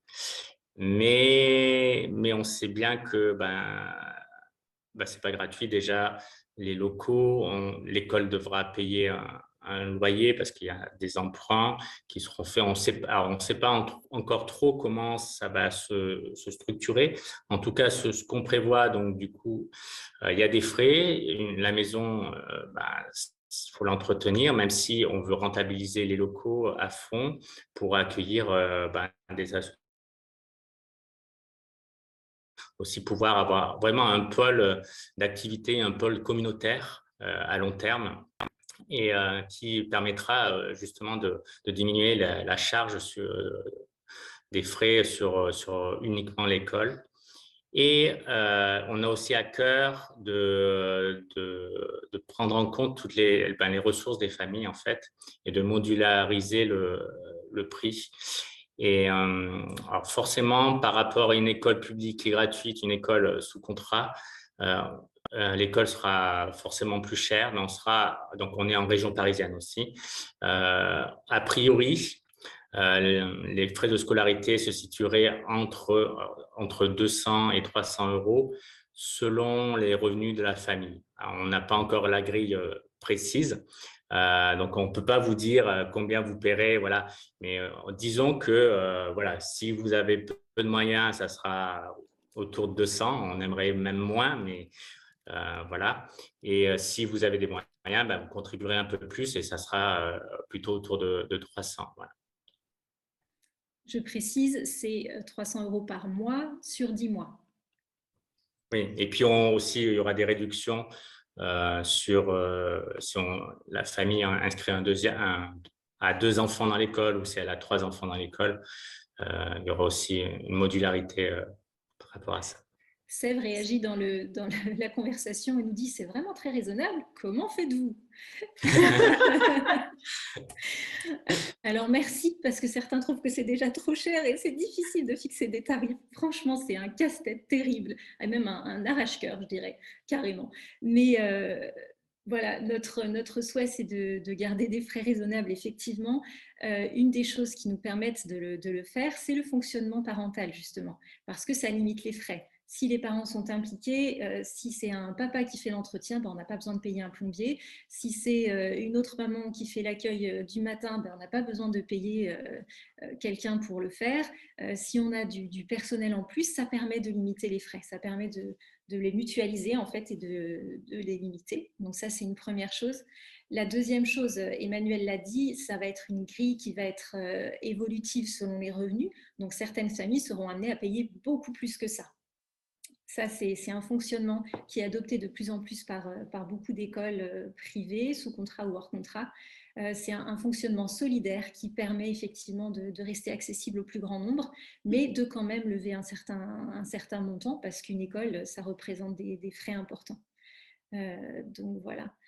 Et puis le troisième levier qui nous permet de maintenir nos frais, c'est le fait de pouvoir avoir des mécènes, avoir des donateurs qui nous suivent régulièrement et qui soutiennent l'œuvre, qui permettent aussi son développement et qui peuvent éventuellement parrainer des enfants. Enfin, il y a tout un tas de choses qui vont être mises en place pour pouvoir garder ces frais accessibles. Alors, Colline, on rebondit. Séverine, enfin, je suppose que c'est Séverine, Sèvres se dit, et est-ce que les professeurs sont bénévoles dans notre équipe? Je vais répondre. Donc, on n'a pas du tout prévu… on a prévu du salariat et du bénévolat, en fait. On prévoit que les professeurs soient payés et on veut même qu'ils ne soient pas au SMIC, qu'ils soient au-delà. Alors après, ils ne seront pas un salaire. On ne pourra pas donner un salaire aussi important que si d'une carrière longue à l'éducation nationale, même s'ils ne sont pas très bien payés d'ailleurs. Mais notre cœur, en tout cas, c'est de rémunérer au maximum l'équipe enseignante de base. Parce qu'en plus, ça apporte aussi, ça permet d'avoir une dynamique. C'est juste aussi envers ces personnes qui donnent vraiment leur énergie, leur temps, et ça permet aussi de les former en fait et d'avoir des financements pour les former. Voilà. Ensuite, c'est une école aussi où on veut impliquer les parents, donc forcément, il y aura besoin d'un turnover de parents qui viennent de temps en temps, selon leur disponibilité, apporter un atelier et venir une après-midi pour apporter un atelier, soit régulièrement, soit ponctuellement, avoir vraiment une équipe, je pense, éducative qui se formera et qui sera bénévole, elle. Après, voilà, il faut qu'on fasse vivre cette communauté, mais le système qu'on prévoit, c'est celui-ci. Et tant qu'on y est, Corinne demande, est-ce qu'il y aura un système de bourse scolaire? Et toi que ça concerne aussi. Oui, alors Colline en a un peu parlé. Alors, pas dans un premier temps, je pense, parce que ça sera un peu difficile à mettre en place. Donc, voilà, la première année, peut-être pas. Pareil pour le salaire des profs, peut-être la première année, ça passera à la trappe. Mais à terme, on aimerait voir si on peut mettre en place un système de bourse qu'on répartirait selon les besoins. On a aussi à cœur qu'on puisse rayonner dans le quartier, que des familles non chrétiennes puissent aussi venir dans notre école et que peut-être des familles aussi défavorisées puissent venir. Donc tout ça viendra aussi dans le temps. Voilà, plus on aura une assise, mieux on pourra aider en fait. Et c'est vraiment notre objectif en tout cas. Alors, Hélène pose une autre question qui concerne le niveau scolaire. Qu'en serait-il du niveau scolaire si un enfant qui commence sa scolarité chez vous est ensuite amené à intégrer un établissement public compte tenu de la pédagogie choisie? L'écart ne serait-il pas trop important ou trop variable d'un domaine à l'autre ou pour une classe d'âge donnée? Très bonne question, on voit qu'on se projette, ça fait plaisir. C'est une question à laquelle on a évidemment réfléchi. L'idée, ce n'est pas de mettre les enfants en difficulté s'ils sont réintégrés dans le public, et bien sûr, on fera attention à ce qu'ils aient un niveau qui soit raisonnable. Et puis, ce que j'aimerais dire aussi, c'est qu'en général, un changement d'école, ça se prépare. Et du coup, si on sait qu'un enfant va être rescolarisé dans une autre école à la rentrée suivante ou 2 mois après, même avec juste 2 mois, on a encore le temps de préparer, de se remettre à niveau dans les domaines qui nécessiteraient éventuellement un petit travail supplémentaire. Donc ça, c'est quelque chose qu'on va travailler avec les parents pour préparer une réintégration. Mais de manière générale, en tout cas, les retours d'expérience de la plupart des écoles sœurs qui pratiquent aussi des pédagogies différentes, il n'y a pas de souci. Les enfants sont au niveau, les enfants raccrochent les wagons. Si jamais il y a un tout petit retard, encore une fois, on peut l'anticiper, on peut donner un petit coup de boost dans une matière ou l'autre, et on accompagne les enfants et on va les accompagner aussi, même au moment de la réintégration, pour qu'ils soient à l'aise et qu'ils ne soient surtout pas en difficulté. Merci pour cette réponse. Alors, il y a vraiment des personnes qui se projettent. Isabelle demande, comment recrutez-vous les professeurs, chrétiens ou non chrétiens? Très bonne des questions qu'on s'est posées. Cécile, tu veux répondre à celle-ci? Allez. Je pense que là, il y a une question de cohérence, de cohésion, voilà, tout ce qui a été présenté depuis le début par Luc et Manuela amène à la réponse que je vais donner. Oui, nous souhaitons recruter des professeurs chrétiens.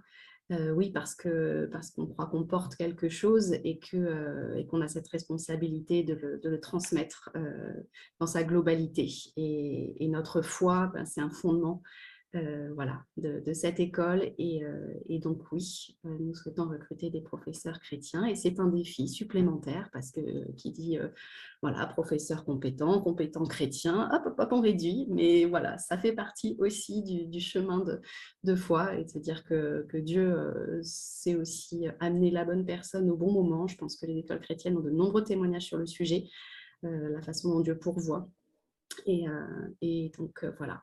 Oui, la réponse est merci.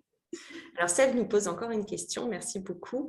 Avez-vous prévu d'intégrer des collégiens avec le CNED en soutien, par exemple? Alors oui, on aimerait ouvrir le collège, peut-être pas la première année non plus, mais d'ici 3 ans, en tout cas, c'est tout à fait un objectif qu'on s'est fixé. avec le CNED si nécessaire. Si un enfant veut faire du russe, on aura peut-être du mal à trouver un enseignant qui peut lui proposer du russe. Mais pour le reste des matières, on aimerait pouvoir fonctionner en interne. Donc là aussi, on a un projet pédagogique qui est un petit peu différent, qui est encore en cours de finalisation, mais dans lequel on aimerait travailler de manière transversale, encore une fois, avec des équipes d'enseignants qui accompagneraient les enfants dans leurs apprentissages, mais pas forcément énormément de cours magistraux, d'avant peut-être fonctionner avec la classe inversée ou ce genre de fonctionnement qui permettent aussi aux enfants d'être impliqués dans leurs apprentissages, et puis une pédagogie de projet vraiment assumée avec des choses dans lesquelles les enfants peuvent s'impliquer, dans lesquelles ils peuvent trouver du sens, s'épanouir, développer des compétences de travail en équipe, de gestion du temps, de gestion d'un emploi du temps, etc. Donc voilà, oui, le collège, ça viendra. Il faut peut-être que tu précises un peu ce que tu entends par classe inversée. La classe inversée, c'est le fait que les enfants découvrent le cours à la maison, et c'est à l'école qu'ils viennent faire les exercices, travailler et du coup poser les questions aux professeurs quand ils en ont besoin. Plutôt qu'un cours magistral où on va prendre 1 heure pour présenter le cours et puis les enfants rentrent chez eux, ils se retrouvent seuls face à leurs feuilles et ils ne savent pas faire. Et là, il n'y a plus personne pour les aider. Donc la classe inversée, c'est le contraire. On découvre le cours et on arrive avec nos questions. Voilà. Merci. Comme là, on en a. Alors, HCL 51 demande quelle serait l'amplitude horaire. Alors, pour l'instant, on prévoit 9h, 16h. Et puis, petit à petit, on voudrait ajouter un accueil périscolaire. Et Marine Six se demande à quelle date sera l'ouverture. Quel est notre objectif? Alors, ça... Cécile, tu veux répondre? Non, tu es occupée. Oui, je répondais. Vas-y, réponds. Notre objectif pour l'instant, c'est septembre 2022.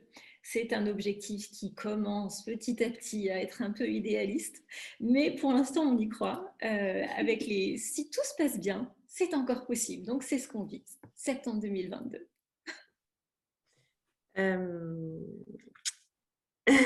Alors, Seb vous dit, dernière question, quel conseil donneriez-vous à quelqu'un comme moi qui souhaite créer une école?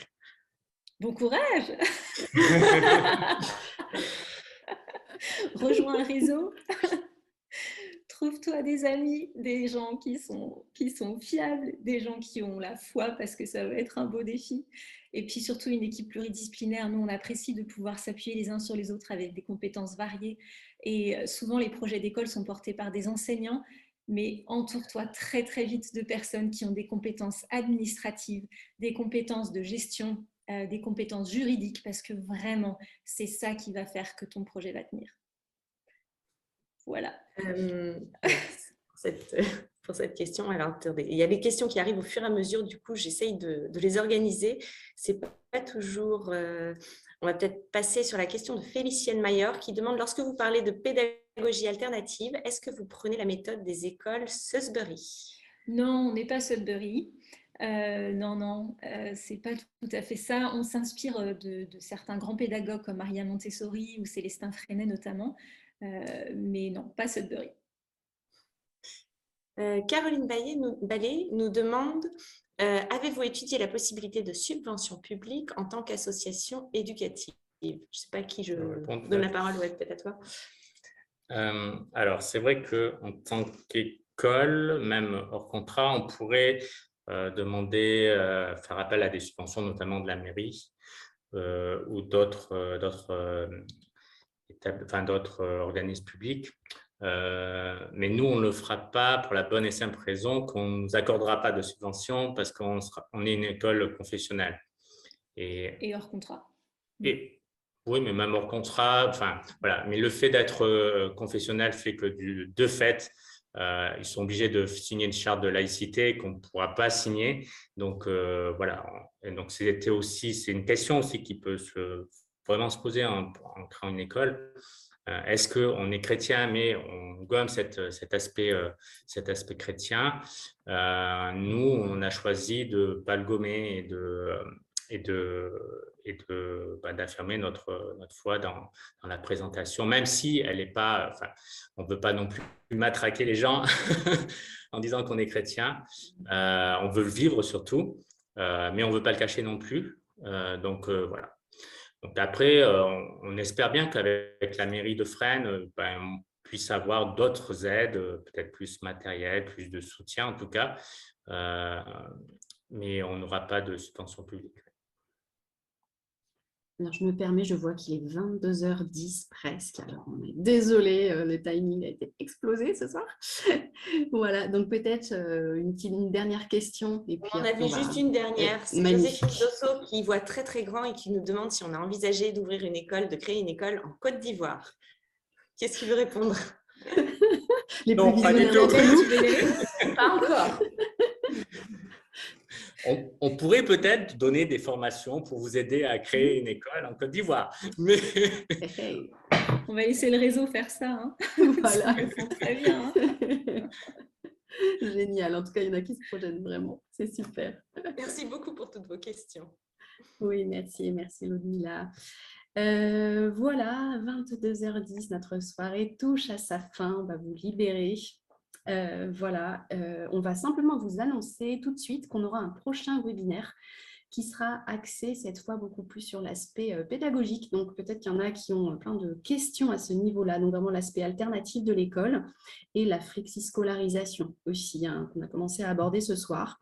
Donc on va organiser ce nouveau webinaire début avril. On va vous envoyer en temps voulu les informations, la date précise, horaire, etc.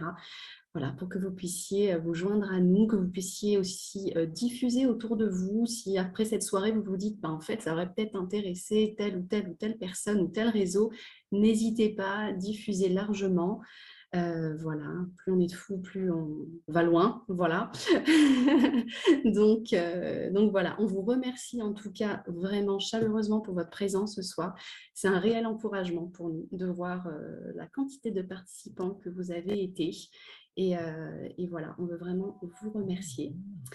Et puis, on va, si vous le voulez bien, prier pour clôturer cette soirée. Et j'avais proposé, alors je vois qu'elle est en train de parler, je ne sais pas si elle m'entend, j'avais demandé à Manuela, est-ce que tu m'entends Manuela? Est-ce que tu serais d'accord de terminer cette soirée par la prière, s'il te plaît?